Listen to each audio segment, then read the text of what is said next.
Love versus arrange marriage वाली शादी में पति की शान।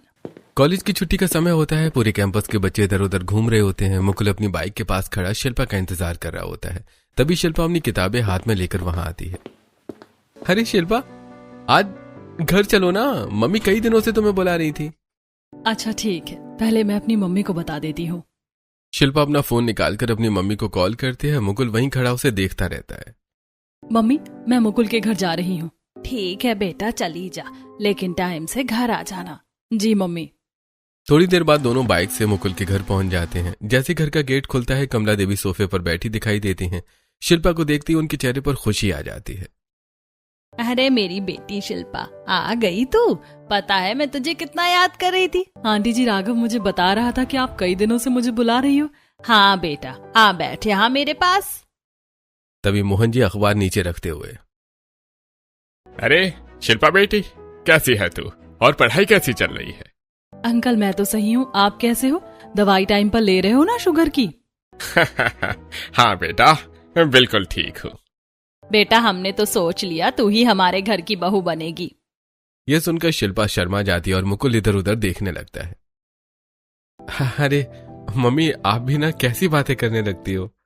हाँ हाँ, मुझे सब पता है, तेरे दिल में तो लड्डू फूट रहे होंगे। पूरा घर हंसी से गूंज उठता है। थोड़ी देर बाद मुकुल शिल्पा को उसके घर छोड़ने जाता है। वहां शिल्पा की मम्मी गेट पर खड़ी होती हैं। अरे बेटा मुकुल, बाहर से ही जा रहे हो क्या? अंदर आओ ना। आंटी, बस इसे छोड़ने आया था। पहले अंदर आओ, कॉफी पीकर जाना। मुकुल घर के अंदर सोफे पर बैठ जाता है। शिल्पा की मम्मी ट्रे में कॉफी लेकर आती हैं और मुकुल के सामने कप रख देती हैं। बेटा मुझे सिर्फ तुझ पर भरोसा है। कॉलेज में पता नहीं कैसे कैसे लड़के इसके पीछे घूमते रहते हैं, लेकिन मुझे एक भी लड़का उनमें से अच्छा नहीं लगता। आंटी, आपको परेशान होने की कोई बात नहीं है, हम सब अच्छे दोस्त हैं। हाँ हाँ बेटा, तू मुझे बहुत अच्छा लगता है। समय धीरे धीरे बीत जाता है। अब दोनों बच्चों की शादी की उम्र हो जाती है। एक शाम कमला देवी अपने कमरे में मुकुल के साथ बैठी होती हैं। बेटा मुकुल, तुझे लड़की तो पहले से ही पसंद है और अब शादी की उम्र भी हो गई है। सही समय पर शादी कर लो। मैं अभी शिल्पा के लिए राजी हूँ। हाँ मम्मी, मैं तो शिल्पा से ही शादी करूंगा। तो ऐसा करते हैं, कल उसके घर जाकर ऑफिशियल मीटिंग कर लेते हैं और रिश्ता पक्का कर देते हैं। अगले दिन पूरा परिवार अच्छे कपड़े पहनकर शिल्पा के घर पहुंचता है। घर में खुशी का माहौल होता है। शिल्पा की मम्मी सभी का स्वागत करती हैं। मुझे तो पहले से ही पता था मेरी बेटी आपके घर ही जाएगी। दोनों की जोड़ी तो भगवान ने ही बनाई है। शिल्पा और मुकुल एक दूसरे को देखकर मुस्कुराने लगते हैं। रिश्ता पक्का हो जाता है। अगले दिन राघव ऑफिस जाने के लिए तैयार होता है। बेटा राघव, तुझे भी कोई लड़की पसंद हो तो बता दे, हमें कोई आपत्ति नहीं है। नहीं मम्मी, मुझे कोई लड़की पसंद नहीं है। जो आपको पसंद आएगी वही मेरी पसंद होगी। अरे चल ठीक है, मेरी नजर में एक लड़की है, कल उसे देखने चलते हैं। अगले दिन पूरा परिवार नेहा के घर पहुंचता है। नेहा का परिवार मिडिल क्लास होता है। नेहा गुलाबी सूट पहनकर ट्रे में चाय लेकर आती है। उसके फीचर्स बहुत सुंदर लग रहे होते हैं, लेकिन उसने थोड़ा ज्यादा मेकअप किया होता है। लड़की ठीक ही है ना, ज्यादा मॉडर्न है ना ज्यादा गांव की। हमारे बेटे के लिए सही रहेगी। हाँ, मुझे भी अच्छी लगी। राघव भी नेहा को देखकर हल्का सा मुस्कुरा देता है। दोनों परिवार बातचीत करते हैं और रिश्ता पक्का कर देते हैं। कुछ ही दिनों में पूरे घर में शादी की तैयारियां शुरू हो जाती हैं। घर रंग बिरंगी लाइटों और फूलों से सज जाता है। ढोल नगाड़ों के बीच दोनों बेटों की शादी बड़े आलीशान तरीके से होती है। वाह मम्मी, आज तो हमारे घर में डबल खुशी आई है। हाँ बेटी, आज मेरा परिवार पूरा हो गया। शादी के बाद दोनों बहुएं घर के दरवाजे पर खड़ी होती हैं। कमला देवी आरती की थाली लेकर आती है। पूरा परिवार मुस्कुराते हुए दोनों का स्वागत करता है। आज मेरे घर में दो दो लक्ष्मी आई हैं। शिल्पा और नेहा मुस्कुराते हुए गृह प्रवेश करती हैं। शादी की सारी रस्में खत्म हो चुकी होती हैं। सब अपने कमरों में चले जाते हैं। एक तरफ मुकुल और शिल्पा अपने बड़े सजे हुए कमरे में आते हैं। शिल्पा थककर अपना भारी शादी का लहंगा उतारकर बेड पर बैठ जाती है। मेरे पैर दबा दो, मेरे पैरों में बहुत दर्द हो रहा है। अरे जी मैडम, मैं अभी दबा देता हूँ। मुकुल नीचे बैठकर प्यार से शिल्पा के पैर दबाने लगता है। शिल्पा आराम से तकिए पर सिर टिकाकर बैठ जाती है। वहीं दूसरी तरफ राघव और नेहा अपने कमरे में होते हैं। नेहा धीरे धीरे अपना भारी मेकअप साफ करती है। फिर शादी का लहंगा बदलकर साधारण सूट पहन लेती है। मेकअप हटते ही उसके चेहरे और हाथों पर सफेद निशान साफ दिखाई देने लगते हैं। वो डरते डरते राघव की तरफ मुड़ती है। मैं असलियत में ऐसी दिखती हूँ? राघव ध्यान से उसके चेहरे और हाथों को देखता है और उसके हाथों पर विटिलिगो के सफेद निशान होते हैं। तुम्हारे ये निशान पहले से ही हैं? हाँ, मैं झूठ की बुनियाद पर कोई रिश्ता नहीं रखना चाहती थी, लेकिन पापा ने मना कर दिया था कि इस बीमारी के बारे में किसी को मत बताना। शायद इसी वजह से रिश्ता जल्दी पक्का हो गया। नेहा की आंखें भरने लगती हैं। उसे डर होता है कि अब राघव भी उसे ठुकरा देगा, लेकिन तभी राघव उसके पास आकर प्यार से, अरे मुझे तुम्हारी इस बीमारी से कोई दिक्कत नहीं है। मैंने तुम्हारा दिल देखकर शादी की है, तुम्हारी सूरत देखकर नहीं। ये सुनते ही नेहा की आंखों से आंसू निकल जाते हैं। दोनों के बीच एक प्यारा सा सच्चा रिश्ता बनने लगता है। और कल तुम सबके सामने ऐसे ही जाओगी, क्योंकि मैं भी नहीं चाहता कि परिवार वालों से ज्यादा दिन कोई बात छुपे। ठीक है। अगली सुबह पूरा परिवार हॉल में बैठा होता है। शिल्पा बड़े फैशनेबल तरीके से तैयार होकर नीचे आती है। सब उसकी तारीफ करने लगते हैं। मेरी बहू तो बिल्कुल हीरोइन लग रही है।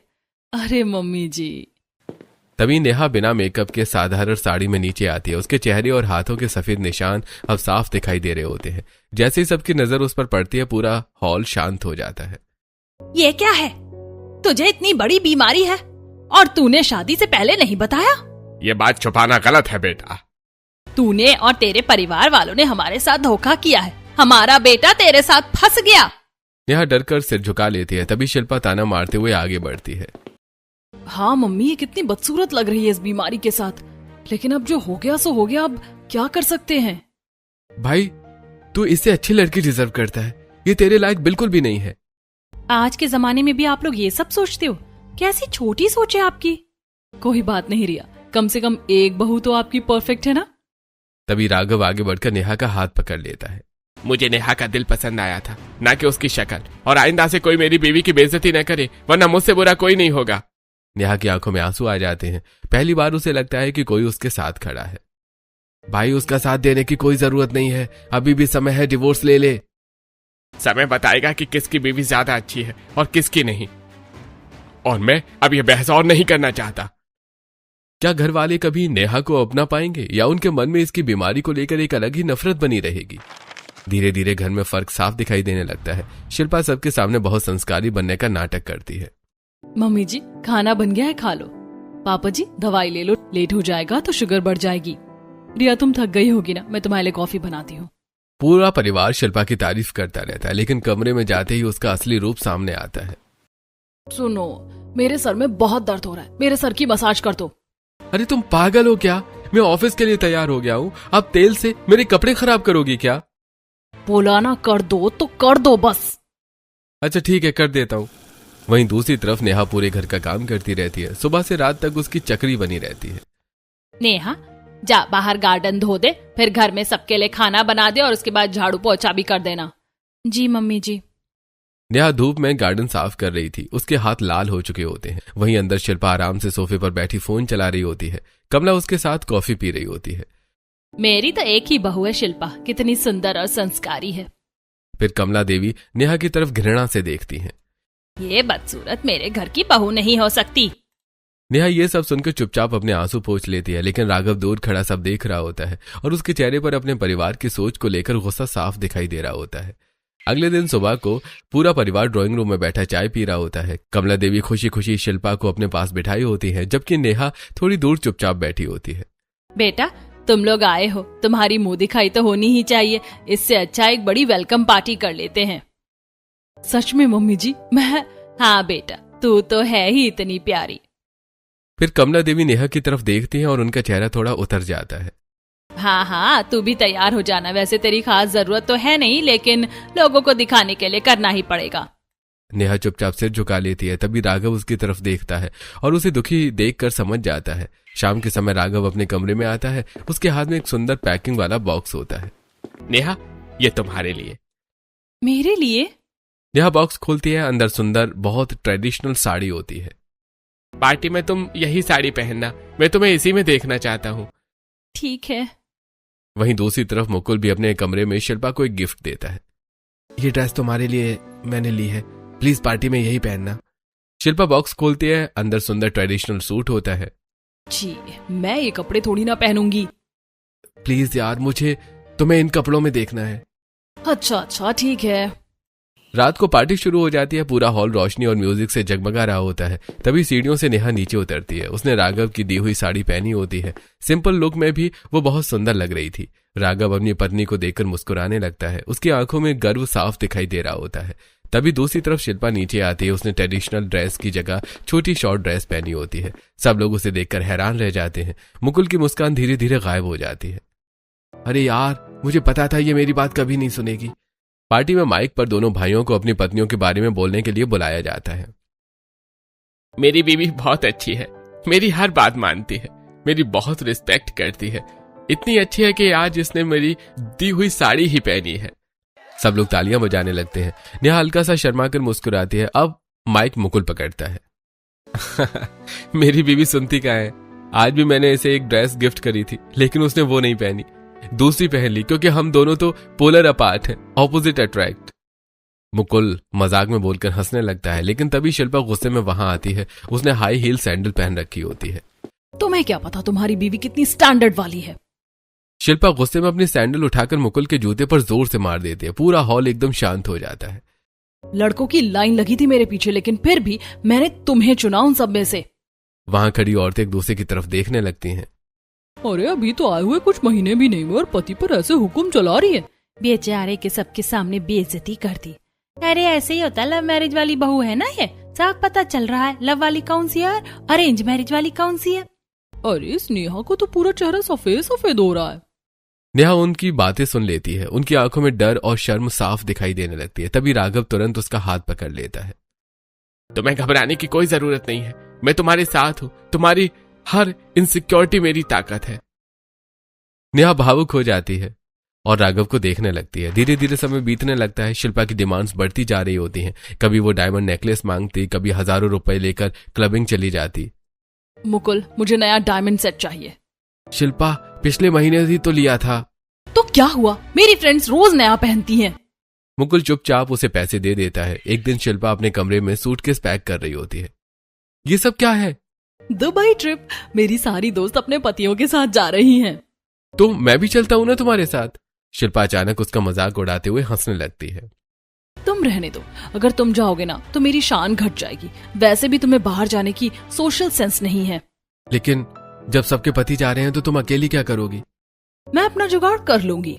कुछ देर बाद शिल्पा अपने दोस्तों के साथ दुबई ट्रिप पर चली जाती है। मुकुल अकेला खिड़की के पास खड़ा उसे जाता हुआ देखता रहता है, लेकिन उसके वापस आने के बाद अब शिल्पा के दिमाग में कुछ और ही चल रहा होता है। अगली सुबह मुकुल और शिल्पा अपने कमरे में बैठे होते हैं। शिल्पा फोन पर नई नई गाड़ियों की फोटो देख रही होती है। तभी वो अचानक फोन मुकुल के सामने कर देती है। मुकुल, मुझे ये वाली गाड़ी चाहिए, वो भी अपनी। यार, मेरे पास अभी इतने पैसे नहीं हैं। मुझे नहीं पता, मुझे गाड़ी कैसे भी चाहिए, और जब इतने गरीब थे तो मुझसे शादी क्यों करी। मुकुल चुप हो जाता है। उसके चेहरे पर टेंशन साफ दिखाई देने लगती है। रात को मुकुल बालकनी में अकेला खड़ा अपने दोस्त से फोन पर बात कर रहा होता है। यार, मैं बहुत परेशान हो गया हूँ। डायमंड का जो नेकलेस दिया था उसके लिए भी लोन लिया था और अब शिल्पा गाड़ी मांग रही है। यार, उसे थोड़ा समझा, ऐसा थोड़े है कि तू उसके पीछे पूरा घर लुटा देगा। यार, वो मेरी सुनती ही नहीं है। भाई, बीवी को अपने कंट्रोल में खुद करना पड़ता है। मुकुल गहरी सांस लेकर फोन काट देता है। तभी पीछे से शिल्पा वहां आ जाती है। हाँ, क्या हुआ गाड़ी का? यार, पैसे नहीं है, थोड़ा बात को समझो। तुम्हारे पापा तो इतने अमीर हैं, उनके पास तो बहुत पैसे हैं, उनसे मांग लो। अच्छा ठीक है, मैं पापा से बात करता हूँ। दोनों नीचे हॉल में जाते हैं जहाँ कमला देवी और मोहन जी बैठे होते हैं। पापा, मुझे थोड़े पैसे चाहिए, मुझे नई गाड़ी लेनी है। बेटा, नई गाड़ी क्यों लेनी है, अभी तो गाड़ी ली थी। पापा, वो शिल्पा को आने जाने में दिक्कत होती है ना, इसलिए। ये सुनते ही शिल्पा तुरंत बीच में बोल पड़ती है। मेरे ऊपर झूठा इल्जाम क्यों लगा रहे हो? मुझे तो कोई गाड़ी नहीं चाहिए, मैंने कब बोला आपसे? मुकुल हैरानी से शिल्पा को देखने लगता है। तुम और खर्चा बढ़ा रहे हो। अभी शादी में कितने पैसे लगे हैं और अब गाड़ी भी चाहिए। झूठ बोलकर मेरा नाम मत लो। क्या बोल रही हो तुम? तुमने अभी ऊपर बोला कि पापा से पैसे मांग लो। पापा जी, ये बिल्कुल झूठ बोल रहे हैं। मेरा कोई हाथ नहीं है और ना ही मुझे इतना काम है कि मैं गाड़ी से जाऊं। कमला देवी तुरंत शिल्पा का पक्ष लेने लगती है। अच्छा, वो क्यों झूठ बोलेगी? कितनी समझदार है बेचारी।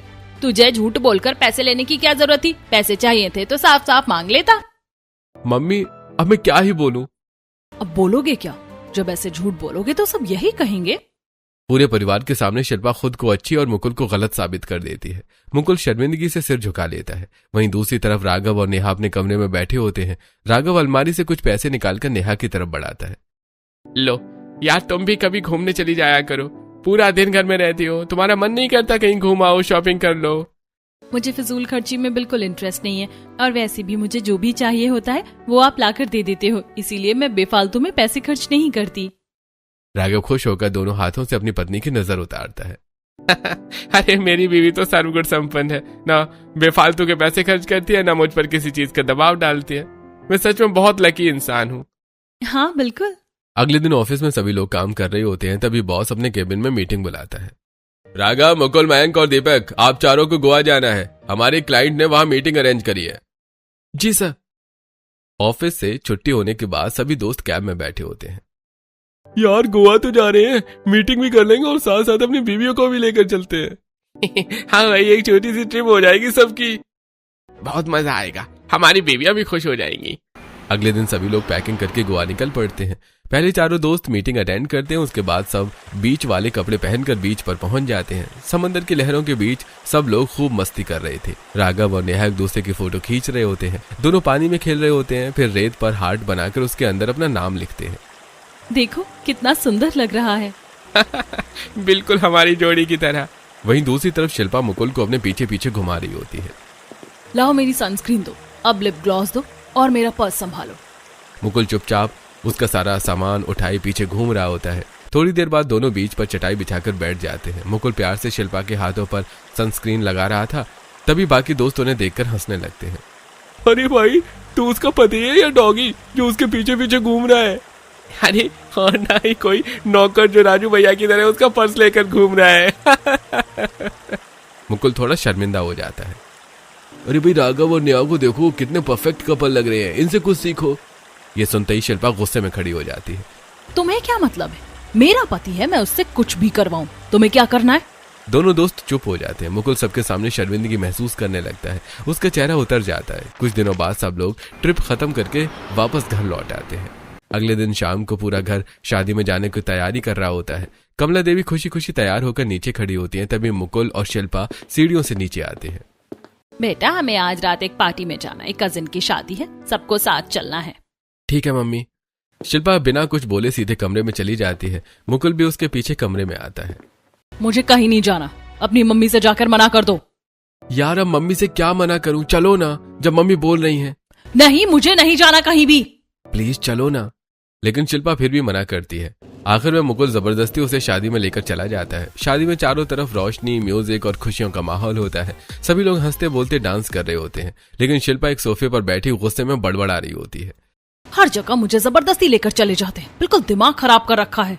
तभी मुकुल मुस्कुराते हुए उसके पास आता है और उसका हाथ पकड़ने लगता है।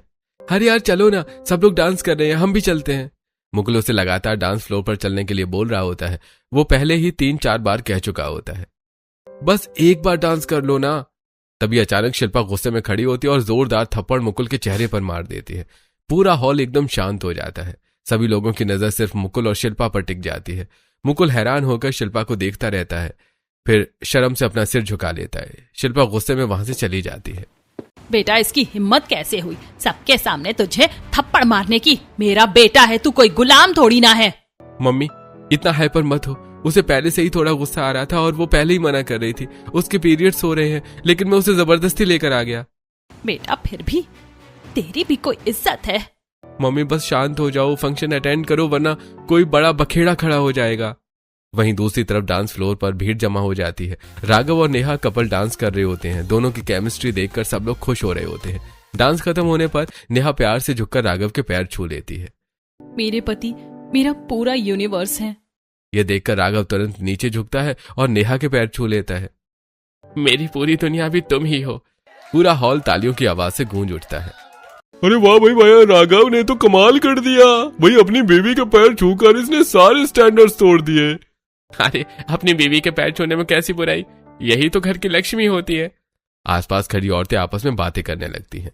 देखो, लव मैरिज वाली बहू ने कैसे अपने पति को दबा कर रखा है, और इसे देखो अरेंज मैरिज वाली को। कुछ भी कहो, अरेंज मैरिज बेस्ट होती है, बहू कम से कम कंट्रोल में तो रहती है। ये बातें सुनकर मुकुल और ज्यादा परेशान हो जाता है। सब लोग घर आ जाते हैं। कमरे में आते ही मुकुल सोफे पर बैठ जाता है और अपने जूते उतारने लगता है। तभी शिल्पा बेड से उठकर गुस्से में चिल्लाने लगती है। तुम्हारी हिम्मत कैसे हुई मुझे जबरदस्ती वहां ले जाने की? मैंने सिर्फ सोचा था कि थोड़ा एंजॉय कर लेंगे। जबरदस्ती कोई काम करोगे तो ऐसे ही थप्पड़ खाओगे सबके सामने। तभी नीचे से मोहन जी मुकुल का बैग देने ऊपर आ रहे होते हैं। खिड़की से उन्हें कमरे के अंदर का पूरा नजारा दिखाई दे जाता है। मोहन जी उदास होकर सब सुन लेते हैं। लगता है मेरे बेटे की पसंद ही गलत थी। मोहन जी का चेहरा दुख से भर जाता है। वो चुपचाप वापस नीचे चले जाते हैं। अगले दिन राघव और नेहा एक रिश्तेदार के घर पहुंच जाते हैं। नेहा सभी बड़ों के पैर छू रही होती है। सब लोग उसकी तारीफ कर रहे होते हैं। बेटा तेरी बीवी तो बहुत अच्छी, पूरी संस्कारी, और तुम दोनों की जोड़ी बिल्कुल रब ने बनाई है। राघव शर्मा कर मुस्कुराने लगता है। अरे हाँ बुआ जी, ऐसा ही है, नेहा है ही बहुत अच्छी। राघव की आंखों में अपनी पत्नी के लिए गर्व साफ दिखाई दे रहा होता है। वहीं नेहा भी मुस्कुराते हुए सबके बीच बैठ जाती है। अगले दिन सुबह मोहन जी पूरे परिवार को ड्राइंग रूम में बुलाते हैं। उनके चेहरे पर उत्साह साफ दिखाई दे रहा होता है। सभी लोग सोफे पर बैठ जाते हैं। मैंने एक बड़ी बिजनेस पार्टी अरेंज करी है। अलग अलग कंपनी के बड़े बिजनेसमैन आने वाले हैं, इसलिए सबको अच्छे से बिहेव करना है। फिर मोहन जी दोनों बेटों की तरफ देखते हैं। और तुम्हारे ऑफिस के भी कई लोग आ रहे हैं। ठीक है पापा, हम पार्टी का पूरा ध्यान रखेंगे। आप बिल्कुल टेंशन मत लो। कुछ दिनों बाद घर में बहुत बड़ी ग्रैंड पार्टी रखी जाती है। पूरा हॉल सुनहरी लाइटों और महंगे डेकोरेशन से चमचमा रहा होता है। बड़ी बड़ी राउंड टेबल्स लगी होती हैं। सभी आदमी सूट बूट में और औरतें एक्सपेंसिव गाउन्स और डिजाइनर साड़ियों में तैयार होकर आई होती हैं। लोग बिजनेस और फैमिली की बातें करते हुए हंस रहे होते हैं। शिल्पा बहुत खूबसूरत लग रही होती है, लेकिन उसकी नजर बार बार दूसरे लड़कों पर जा रही होती है। वो अपने पति को छोड़कर मुकुल के एक दोस्त को बार बार चेकआउट कर रही होती है। शिल्पा हाथ में कोल्ड ड्रिंक लेकर धीरे से उंगली के इशारे से उस लड़के को पीछे आने के लिए बोलती है। वो लड़का भी मुस्कुराते हुए उसके पीछे चला आता है। कैसी हो शिल्पा? तुमने तो मुझसे मिलना ही छोड़ दिया। हाँ बस तुम्हें क्या बताऊं। वो लड़का थोड़ा उसके करीब आता है और उसके बालों को सहलाने लगता है। शिल्पा मुस्कुराते हुए उसकी टाई पकड़ लेती है। चलो मेरे साथ। शिल्पा उसे पकड़कर ऊपर कमरे की तरफ ले जाती है। नीचे हॉल में सब काम में लगे होते हैं। अरे भैया, वो बुके कहाँ है जो गेस्ट को देना है? अरे यार, वो तो मेरे कमरे में रह गया, रुको मैं लेकर आता हूँ। वहीं दूसरी तरफ राघव और नेहा पार्टी को खूब एंजॉय कर रहे होते हैं। राघव, मैं अभी आती हूँ। हाँ ठीक है, मैं तुम्हारा वेट कर रहा हूँ। तभी एक लड़की राघव के पास आती है। वो काफी समय से राघव को पसंद करती होती है। राघव, अब तो मेरे साथ आ जाओ। कब तक अपनी बीवी के साथ रहोगे? वैसे भी अरेंज मैरिज में कुछ नहीं रखा, कभी भी डिवोर्स दे दो, बाकी सब मैं संभाल लूंगी। मैं अपनी बीवी के लिए बहुत लॉयल हूँ, मुझे वो बहुत पसंद है। तुम जाओ यहाँ से। तुम मुझे ऐसे रिजेक्ट नहीं कर सकते। कर सकता हूँ, मुझे पूरा हक है। मेरी बीवी तुमसे कहीं ज्यादा सुंदर है। तभी वहां नेहा आ जाती है। लड़की तुरंत चालाकी से अपना फोन निकाल लेती है। ये मुझसे प्यार करता है।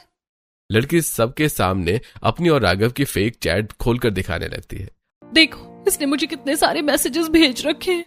आसपास खड़े लोग बातें बनाने लगते हैं। कुछ लोग राघव पर शक करने लगते हैं। अरे भाई, राघव तो बड़ा अच्छा लड़का था, ये कौन से रास्ते पर चला गया? तभी अचानक नेहा गुस्से में आगे बढ़ती है और उस लड़की को जोरदार थप्पड़ मार देती है। लड़की का चेहरा नीचे झुक जाता है। पूरा हॉल एकदम शांत हो जाता है। तुम्हारी हिम्मत कैसे हुई मेरे पति पर उंगली उठाने की? मेरे पति हैं, वो कोई खिलौना नहीं जो तुम्हारा दिल करेगा तो उन्हें कुछ भी बोल दोगी। ये सच में मुझसे प्यार करता है? नहीं नेहा, ऐसा कुछ नहीं है, ये झूठ बोल रही है। अगर किसी ने भी मेरे पति की शान पर उंगली उठाने की कोशिश की ना, तो उसे यहीं जमीन में गाड़ दूंगी। सभी लोग नेहा को देखकर खुश हो जाते हैं। बहू हो तो ऐसी अपने पति पर पूरा भरोसा करती है। राघव का सिर गर्व से ऊंचा हो जाता है। वो धीरे से नेहा के कान में बोलता है। अरे तुमने तो कमाल कर दिया, मैंने तुम्हारा ये गैंगस्टर वाला लुक पहले कभी नहीं देखा। अगर मेरे पति की शान पर कोई उंगली उठाएगा ना, तो उसका यही हाल होगा। वहीं दूसरी तरफ मुकुल जैसे कमरे का दरवाजा खोलता है, उसके पैरों तले जमीन खिसक जाती है। शिल्पा कमरे में मुकुल के दोस्त के साथ बहुत ज्यादा करीब खड़ी होती है। उसके बाल बिखरे हुए होते हैं और दोनों बहुत अजीब हालत में दिखाई देते हैं। मुकुल की आंखें फटी की फटी रह जाती है। मुकुल को देखते ही वो लड़का जल्दी जल्दी अपनी शर्ट्स के बटन बंद करता है और वहां से भाग जाता है। तुम्हें जरा भी शर्म है या नहीं? ये तुम अपने ससुराल में क्या कर रही हो? अगर किसी को पता लग गया तो लोग हमारे बारे में क्या सोचेंगे? किसी को कुछ बताने की जरूरत नहीं है। तुम सबके सामने बहुत अच्छी बनने की एक्टिंग करती हो ना। रुको, आज मैं सबके सामने तुम्हारा पर्दाफाश करता हूँ। मुकुल गुस्से में मुड़कर बाहर जाने लगता है। तभी अचानक शिल्पा अपनी साड़ी का पल्लू और ब्लाउज का हिस्सा फाड़ देती है और फिर अपने बाल बिखेर लेती है। ये क्या कर रही हो तुम? शिल्पा अपना सिर दीवार से मारने लगती है। दीवार में सिर क्यों मार रही हो? अब देखना तुम्हें कैसा मजा चखाती हूँ। बहुत पछतावा होगा तुम्हें। शिल्पा तुरंत अपना फोन उठाती है और पुलिस का नंबर डायल कर देती है। वहीं मुकुल डर और हैरानी से उसे देखता रह जाता है। ग्रैंड पार्टी अपने पूरे शोर पर चल रही होती है। लोग हंसते बोलते बिजनेस की बातें कर रहे होते हैं। तभी अचानक बाहर से पुलिस की गाड़ियों की आवाज सुनाई देती है। अगले ही पल 2 पुलिस वाले हॉल के अंदर आ जाते हैं। पूरा माहौल एकदम शांत हो जाता है। यहाँ पर मुकुल कौन है? सभी लोग हैरानी से एक दूसरे को देखने लगते हैं। कमला देवी और मोहन जी घबरा जाते हैं। सर आप यहाँ, हमारी पार्टी चल रही है, आप ऐसे अंदर नहीं आ सकते। यहाँ ऐसा कुछ नहीं हुआ जिसकी वजह से पुलिस को आना पड़े। हमें यहीं से कॉल आया है। पुलिस इधर उधर देखने लगती है। पार्टी में मौजूद लोग आपस में बातें करने लगते हैं। अरे क्या हो गया? अरे भाई, इतनी बड़ी पार्टी में पुलिस कैसे आ गई? तभी अचानक ऊपर से शिल्पा रोते हुए भागकर नीचे आती है। उसके कपड़े फटे हुए होते हैं, बाल बिखरे हुए होते हैं और सिर से थोड़ा खून निकल रहा होता है। मुकुल भी घबराया हुआ उसके पीछे पीछे आ रहा होता है।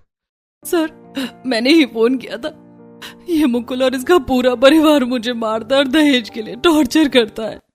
पूरा हॉल एकदम सन्न रह जाता है। पकड़ लो इस लड़के को। 2 कांस्टेबल तुरंत मुकुल के हाथ पकड़ लेते और हथकड़ी डाल देते हैं। सभी लोग शॉक्ड रह जाते हैं।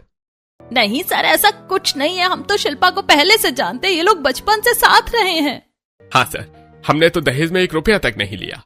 पुलिस मुकुल को लेकर जाने लगती है। मुकुल की आंखों में दर्द और बेइज्जती साफ दिखाई दे रही होती है। तभी अचानक नेहा तेजी से आगे आती है। उसके हाथ में फोन होता है। पापा टेंशन मत लीजिए, शिल्पा ये सब जानबूझ कर रही है। सभी लोग नेहा की तरफ देखने लगते हैं। मेरे पास रिकॉर्डिंग है। नेहा फोन पुलिस को दिखाती है। वीडियो टीवी पे प्ले करती है और साफ दिखाई दे रहा होता है कि शिल्पा एक लड़के की टाई पकड़कर उसे अपने कमरे में ले जा रही होती है। पूरा हॉल शॉक्ड होकर वीडियो देखने लगता है। ये किसी और लड़के को अपने कमरे में लेकर गई थी और जब मुकुल भैया ने इसे रोका तभी ये उन्हें फंसाने की कोशिश करने लगी। तो ये सब झूठा केस था? शिल्पा डर जाती है। उसके चेहरे का रंग उड़ जाता है। मुकुल की हथकड़ी खोलो और इसे पकड़ो। अगले ही पल पुलिस शिल्पा को पकड़ लेती है। पूरा हॉल चुपचाप खड़ा ये सब देख रहा होता है। तुमने तो मेरी शान को चूर चूर कर दिया। मैंने सोचा था हम बचपन के दोस्त हैं, हम दोनों एक दूसरे को अच्छे से जानते हैं, लेकिन तुमने शादी के बाद अपना असली रंग दिखा दिया। शिल्पा की आंखों में पछतावा दिखाई देने लगता है। वो रोने लगती है। मुकुल प्लीज मेरी बात सुनो। आइंदा से मेरे घर की तरफ देखने की भी कोशिश मत करना। तुम्हारा और मेरा कोई रिश्ता नहीं है। पुलिस शिल्पा को लेकर वहां से चली जाती है। कमला देवी रोते हुए मुकुल को गले लगा लेती हैं। बेटा हमें माफ कर दे। वहीं दूसरी तरफ राघव और नेहा एक दूसरे को देखकर मुस्कुराते हैं। राघव गर्व से अपनी पत्नी का हाथ पकड़ लेता है। आज तुमने सिर्फ मेरे भाई को नहीं, पूरे परिवार की इज्जत बचाई है। परिवार की शान बचाना ही तो एक बहू का फर्ज होता है। कुछ समय बाद मुकुल शिल्पा से डिवोर्स ले लेता है और धीरे धीरे वो अपनी जिंदगी में आगे बढ़ने की कोशिश करता है। एक तरफ एक लड़के की शान और सम्मान फिर से ऊंचा हो जाता है और दूसरी तरफ झूठ और घमंड सब कुछ खत्म कर देते हैं। शादी लव हो या अरेंज, रिश्ते की नींव भरोसे और सम्मान पर टिकती है। आपको क्या लगता है, पति पत्नी दोनों का एक दूसरे की इज्जत और शान संभालना कितना जरूरी है?